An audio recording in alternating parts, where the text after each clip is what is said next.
bought a fake needle on Shopee since right from the Philippines, and I accidentally ripped it. That's why I just take it back, and I'm gonna bring it at school. So, because my uncle said, okay, I really wanted to see it, but look. She's actually slow, right? Like, girl, and she... Yeah. Isang hero's homecoming ang ibinigay kay Rene Bobet Baterbon. If you don't hear it, just buy it at your local Shopee and Fake Needle, or if you want something, you can take it to Cafe. Actually, take it on our local Shopee.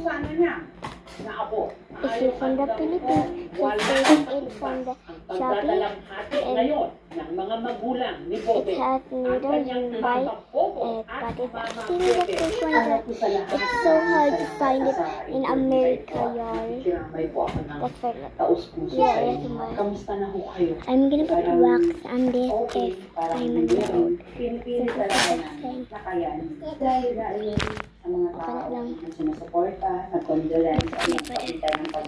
Say hi! Nasabi sa inyo Can I have? Bakit naman yun parang Okay, ang bebe. sarili namin at pumayag kami na pumunta siya. Gonna put it back. Diba? Hulat lang. Hulat lang ba?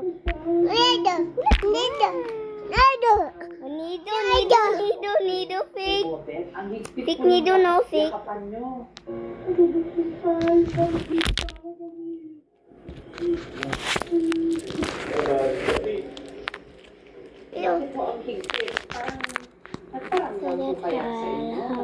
I can buy them for next birthday.